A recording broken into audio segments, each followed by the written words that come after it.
அதனால் நான் என்ன சொல்கிறேன்னா, மாணவிகளுக்கு வந்து கல்வி கற்றுக் கொடுங்க, வேணான்னு சொல்லல. நீ என்ன கல்வி வேணா வை, என்ன வேணா பண்ணு, எது வேணா செய். பட் திருடி மற்றவங்களான திருடி எல்லாம் பண்ணாத. எங்கள் தாத்தா கீசிட்டாரு, எங்கள் அப்பா கீசிட்டார். என்ன கீசி முடிச்சிட்டிங்கன்னு எனக்கு தெரில. வரலாற்றில் வந்து இடம்பெற்றுன்றாங்க. என்னது சர்க்காரியா கமிஷனில் உனக்கு காரி மூஞ்சில் வந்து இன்றைக்கும் வந்து திட்டிங்கிறானே எல்லாம் இருக்குன்னு. அவங்களெல்லாம் போய் புக்கில் 8வது புக்கில் வந்துடுச்சு, 9வது புக்கில் வந்துச்சுன்னா அந்த குழந்தைங்க கேட்காதா?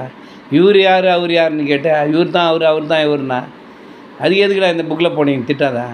நீங்களே பேருக்கு எடுத்துக்கிறீங்க. எப்படி என்ன செய்யுங்க. அந்த மாதிரி என்ன சொல்கிறேன்னா, they are blowing their own ட்ரம்பட்ஸ்னு ஒரு வேர்டு இருக்குது.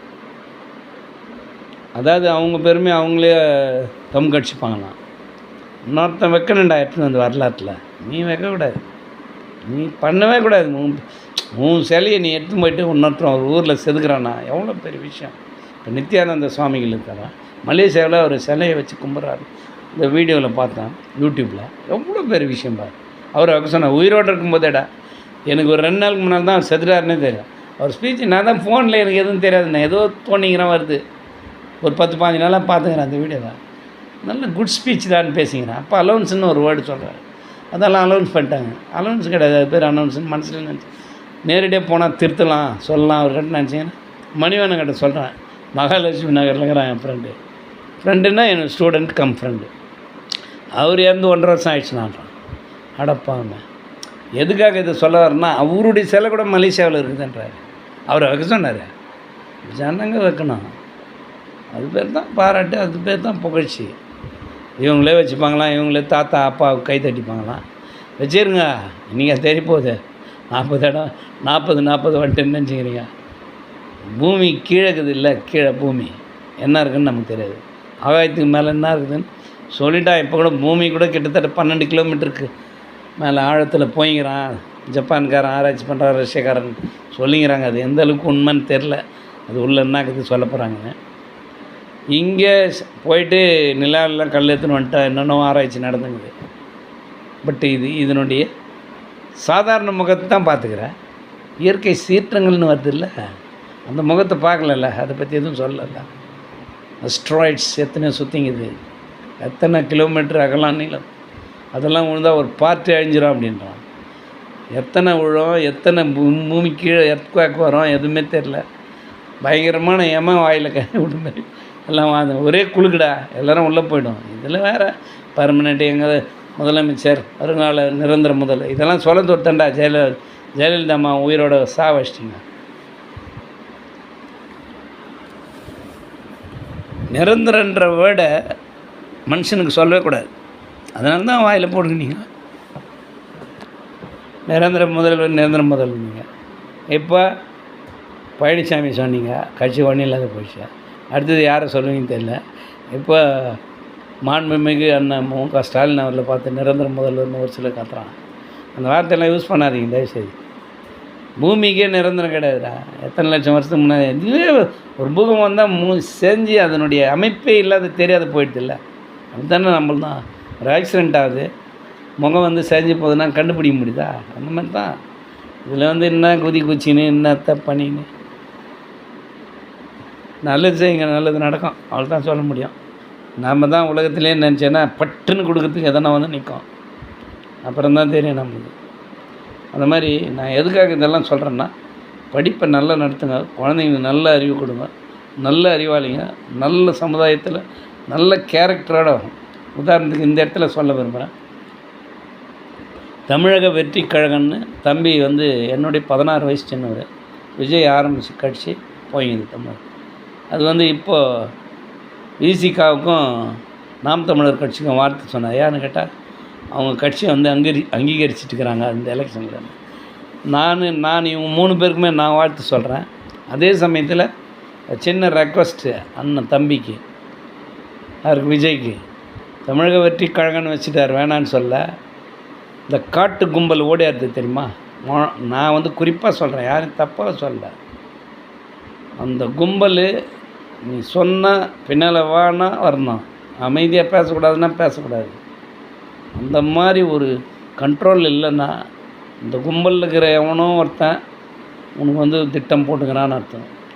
உன்னையே சாக வச்சுருவானுங்க. நான் சொல்கிறேன்னே, எங்களுக்கெல்லாம் அனுபவம் அதிகம். உன்னுடைய 16 வயசு அதிகன்ட்டோன்னே. ஆமாம், உண்மை தானே. இந்திரா காந்தி நடந்து வராங்க, அவனுடைய பாடி கார்டு தானேப்பா சாவடிக்கிறான். அந்த மாதிரி எதிர்கட்சியிலேருந்து ஒருவேளை இவ்வளோ ஃபேமஸாக வர, இல்லை நாம் தமிழர் கட்சியிலேருந்து அண்ணன் இவ்வளோ ஃபேமஸாக வர்றாரு, அவர் கும்பல்லேருந்தே அவர் சாவடிக்கிறதுக்கு பிளான் பண்ணுறோம்னா என்ன பண்ணுவோம்? நாடு அப்படி தானே இருக்குது. எல்லாம் திருடன் கட்டி கொலைகாரன் கட்டி தானே மாட்டிங்குது. உன்னை எப்படி நல்லா இருப்பான் விடுவான்? உன் சிம்பலையே மடக்கிறான்டா, உன்னை போட்டு தள்ள மாட்டானா? இவரை வர்றதுக்கு முன்னாடியே படங்களை வந்து முடக்கி போடுறாங்க, யார் விஜய்த. அதனால் காம்ப்ரமைஸ் ஆகிட்டாருன்னு பேசுகிறாங்க எல்லா யூடியூப்லையும் நம்மளும் பார்க்குறோம். அப்போ ஒன்றும் போட்டு தள்ளுறதுக்கு பிளான் பண்ண மாட்டோன்னா? அதனால் கும்பல் வந்து வரட்டும், வேணான்னு சொல்ல. உனக்கும் அவங்களுக்கும் கிட்டத்தட்ட வந்து 10 அடிக்கு அண்ணாண்ட இருக்கணும். வடிவேல் சொல்கிற 10 அடிக்கு அண்ணாண்ட வரும்போதே கண்டுபிடிக்கிறேன்னு. 10 அடியானா இருக்கணும். பக்கத்தில் நீ என்ன செக்யூரிட்டி கார்ட்ஸ் வச்சுருந்தாலும் ஒன்று இல்லையா? கவர்மெண்ட்டுக்கு எழுதி கேளு, ஜட் பிரிவு வேணும்னு கேளு. நான் சொல்கிறேன், நாம் தமிழர் கட்சி அண்ணன் சீமானுக்கும் தம்பி தமிழக வெற்றி கழகத்தினுடைய நிறுவனர் விஜய், ஜோசப் விஜய் ஏதோ சொல்கிறாங்க, அவர் உண்மையான இவங்க 2 பேருக்குமே வந்து அவரும் கிறிஸ்டின் இவரும் கிறிஸ்டின் தான் சொன்னாங்க. 2 பேருக்குமே வந்து ஜட் பிரிவு கேளுங்க. அண்ணாமலை தம்பி ஐபிஎஸ், அது வேறு விஷயம், அவங்க கட்சியில் இருக்கிறாரு, கொடுத்துட்டாங்க. நீ கட்சியில் இல்லை, ரெக்கக்னைஸ் பொலிட்டிக்கல் பார்ட்டி ஆயாச்சு இல்லை. நீ இப்போ கேளு, திருமாவளவன் கேட்க சொல்லு, தம்பி விஜய் உன்னுடைய பின்னாடிக்கிற ஜனங்க எத்தனை லட்சம், அதை பேஸ் பண்ணி தான் கேட்க சொல்கிறேன். இப்போ நானே ஒரு துப்பாக்கிக்கு போய் லைசன்ஸ் கேட்குறேன்னு வச்சு, நீ என்ன பெரிய ஆளான்னு கேட்பான். நான் கட்சி வச்சுங்கிறேன், ரெக்கக்னைஸ் இல்லைன்னா கூட வாங்க முடியாது. அந்த மாதிரி தான் இது. ஜட்பிரி பாதுகாப்பு கேளுங்க. முன்னாடி இருக்கிற ஃப்ரெண்ட்ஸு துட்டு கொடுத்தா மாறுவான். ஒரு படத்தில் இவர் சொல்கிறார் தெரியுமா, இந்த நல்ல பேர், அந்த நடிகர் பேர் தெரியல, எதிரிங்க வந்து இவரை சோர்ந்துப்பாங்க, போட்டுக்கிட்டான்வான். அண்ணா என்ன ஒரு நிமிஷம் நான்வார், என்னங்க பேசிக்கிறேன், சரி பேசுன்னுவாங்க. அப்போ சொல்லுவார் 20 லட்சம் தரேன் இவரை போடுங்கன்னுவான். என்னண்ணா என்ன பேசிக்கலாம் நானும் 30 லட்சம்னுவான். அப்படியே ஒரு மாதிரி பார்ப்போம். 40, 50, 60, 70ன்னா அவரை போட்டுருவானுங்க. அப்படியே மாறுது கும்பல். அந்த மாதிரி தான் உன் பக்கத்தில் இருக்கிற எந்த பாடி கார்ட்ஸும் நீ நம்பக்கூடாதுன்னு நான் சொல்ல, 1% நம்பலாம், அவ்வளோதான். ஏங்க எல்லாம் பணத்துக்கு தானே ஓடிங்கிறான். நீ என்ன கொடுப்ப டெய்லியும் சொல்லு? இல்லை மாதத்துக்கு ஒருத்தருக்கும் ஒரு 50,000 ரூபா கொடுத்துருவியா? நான் அந்த 1300 கோடி விசிலிஸ்ட்டு போகிறேன்னடா ஒரு செகண்டில். என்கிட்ட எவ்வளோ இருக்கும் அப்போ போனால்? அந்த மாதிரி ஒரு ஆளுக்கு ஒவ்வொரு ஃபேமிலியாண்ட போய் நின்று கொலை மிரட்டலோ இல்லை கத்தியை காட்டி எதுனா அவன் ஃபேமிலி மெம்பரை பயப்பட வைக்கிறானோ இல்லை இவனையும் பயப்பட வச்சானு தெரியாது. ஏற்கனவே முடிஞ்சிச்சு டீலிங். ஃபேமிலியை காட்டி எல்லாம் முடிச்சுட்டு கொடுத்துட்டு வந்துட்டான், நான் போட்டுறேன்ட்டு வந்துட்டான். இந்த கும்பலில் இருக்கிறான். உனக்கு எப்படி தெரியும்? துப்பாக்கியில் சுட்டான்னா, கத்தியில் குத்திட்டான்னா, அவன் தானே உனக்கு பாதுகாப்பு வளையத்திலே இருக்கிறான். ஜனங்களானது வரல, இவங்களே குத்திட்டான்னா. அதனால் மை ஹம்பிள் ரெக்வஸ்ட் விஜய் தம்பி, உனக்கும் சொல்கிறேன். விஜய் தம்பி என்னுடைய 17 வயசு சின்ன அண்ணன், நான் ஈக்குவல். சீமான் அண்ணனுக்கு எந்த 62 ஆகுது, அவரும் 60 அந்த ரேஞ்சில் இருக்கிறாரு. அதனால் ஈக்குவல். பட் அதே தம்பி இவங்க 2 பேரும் திருமாவளவன்னா சொல்ல தேவையில்ல, அவரும் என்னுடைய 1-2 பேர் சாப்பிட்டார். நீங்கள் 3 பேருமே வந்து ஜட் பிரிவு பாதுகாப்பு கேளுங்க. ஏன்னு கேட்டால் உங்களை அடக்கி வச்சுங்கிறாங்க. நீங்கள் எங்கே வந்துட்டு போகிறீங்க, தனியாக தமிழகத்தை பிடிச்சிட்டு போகிறீங்கன்னு ஒரு சிலர் நினைக்கிறாங்க. அதனால தான் அவங்க கட்சியில் மர்ஜ் பண்ணி இன்னும் வச்சுக்கிறாங்க. ஆனால் இதிலேருந்து மாறுபட்டு நாம் தமிழர் கட்சி விளங்குது, அது வேறு விஷயம். இருந்தாலும் அவங்களுக்கு பாதுகாப்பு தேவை. அவருடைய டீமு சுற்றுற ரவுண்டாக சுற்றி பிடிச்சி போகிறாங்க சேஃப் கார்டு மாதிரியே. அது வந்து சரியான பாதுகாப்பு கிடையாது. அதே போல் தம்பி விஜய்க்கும் ஜட் பிரிவு கேளு. மெஷின் கன்னோட AK-47ன்றது பழசு. AK-203ன்னு ஒன்று இருக்குது. 203 தான், ஐ திங்க் ஸோ, நான் கரெக்டாக இருக்கேன்னு நினைக்கிறேன். அது 203. ஆமாம், அத்தை கேளு வச்சுக்க சொல்லு. ஆபத்து வர்ற காலத்தில் டியூ டு அன்அவாய்டபிள் சர்க்கம்ஸ்டான்ஸ் தான் யூ கேன் யூஸ் இட். கண்டிப்பாக பயன்படுத்துங்க. நாட்டுக்கு ரொம்ப தேவையானவங்க. ஏம்மா ஒரு 10 பேர் சேர்க்கறதுக்கு எவ்வளோ கஷ்டப்படுறான்னு நமக்கு தெரியும். நீ கூத்தாடியாக கூட இரு, நான் அதை பற்றி குறை சொல்ல விரும்பல. பொதுமக்களுக்கு ஒரு கட்சின்னு ஆரம்பிச்சிட்டேன், ஹெல்ப் பண்ணணுன்னு வர உயிரோடு இருந்தால் தான் செய்ய முடியும்.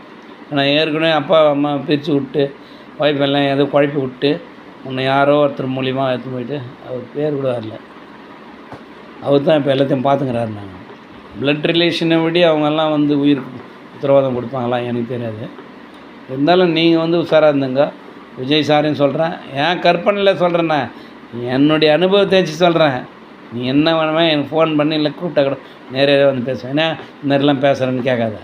உன்னுடைய உயிர் பாதுகாப்பு பேசுகிறேன். நான் உன்னுடைய ரசிகன் தானே. என்னுடைய ஃபேமிலி மெம்பர்ஸுக்கு கூட உன்னுடைய ரசிகர் தான். எனக்கு உரிமை இல்லையா? பெரியவங்களே இந்த எம்ஜிஆர் போடுறான் என்ன மாதிரி ஆக்ட் பண்ணிக்கிறான்றாங்க, ரஜினி போடுறான் சூப்பராக அடிக்கிறான். அதனால் சின்ன பசங்கள்லாம் அவர் அசிங்கமாக பேசுகிறாங்க. அது வந்து ஆர்வ கோளாறுல அது மாதிரி பேசுறது. அது மாதிரி தம்பி என்னுடைய 16 வயசு சின்னவனாச்சே விஜய். அண்ணன் சொன்னால் 1 2 இருப்பார் நாம் தமிழர், அது ஈக்குவல். திருமாவளவன் 1 2 பெருசாக இருப்பார் என்னுடைய, அவ்வளோதான். இல்லை ஈக்குவலாக கூட இருக்கலாம். ஏன்னா அவங்கெல்லாம் ஏஜ் சொல்லிட்டாங்க, எல்லாருக்கும் தெரியும். நான் இப்போ தான் இன்னும் வரல டிவியில், வெளியே வரும்போது தானே தெரியும் யார் இந்த பையன் போய் அவர் ஈக்குவலாக பேசிக்கிறான் நீ நினைப்பேன். அதனால் நீங்கள் வந்து உஷாராக இருங்க, அவ்வளோதான் சொல்ல முடியும். சேஃப் கார்டு ரொம்ப வெரி வெரி எசென்ஷியல். ஏன்னா யாரையும் நம்ப முடியாது. என்னப்பா பொஞ்சேரியே வந்து புருஷனை வந்து அம்மிக்கல் போட்டு சாக வச்சிட்டான்னு இந்த காலத்தில் சொல்கிறாங்க. கல்லானாலும் கணவன், பொண்ணானாலும் என்ன கல்லானாலும் கணவன், என்ன புல்லானாலும் புருஷன். இவங்க இஷ்டத்துக்கு மற்ற குஷ்டு வந்து சூத்தல் துணியில் தூங்கின்னு இருப்பேன். மற்ற எவன்னா வந்து பக்கத்து வீட்டிலேருந்து வந்து கைப்பிடிச்சி ஈத்துருப்பான். எத்தனை நாள் பொறுத்துனப்பா? இவனுங்கெல்லாம் வாழ்க்கை போட்டு எங்கே விதவை போகலான்னு தான் சாக வச்சுட்டு போகிறேன். அவள் தான் சொல்ல முடியும் என்னால். வேறு எதுவும் நான் பப்ளிக்காக சொல்ல விரும்பலை இதெல்லாம். ஆமாம், நல்லா இருக்கிறவந்தே வேறு மாதிரி டிவியேட் ஆகி போய்ங்குதுரா. வைஃப் பெட்டராக போகலாம். நீ குடிச்சிட்டு தூங்கிற ஒன்று தட்டி அப்படின்னா ஏதுக்க மாட்டேன்னா இதை தானே சான்ஸாக பார்த்துங்கிறான் எல்லாருமே. இயற்கை அது வேறு, இயற்கை சரி. போர்னிகேஷன் நான் இப்போவும் சொல்கிறேன், போர்னிகேஷன்ன்றது ரேப்பில் வரவே வராது. அது என்ன வேர்டு, அதனுடைய மீனிங் போய் எடுத்து பார்க்கணும். விருப்பமான உடலுறவு வந்து போர்னிகேஷனில் வராதுன்னு ஜட்ஜஸ் இல்லை, அந்த இது சட்டத்திலே இருக்குது, வராது. எப்படி வரும்? அவங்க தான் விருப்பப்பட்டு போகிறாங்க. அதை விட்டுரு, மற்றது தான் இதில் வரும். அது வர்றதுக்கு வந்து காரணமாக அமையக்கூடாதுன்னு தான் நான் சொல்கிறேன், வேறு ஒன்றும் சொல்கிறேன். அப்போ ஒரு புருஷனையே வந்து கல்லானாலும் கணவன், பொண்ணாலும் புருஷன்றதே போயிடுது.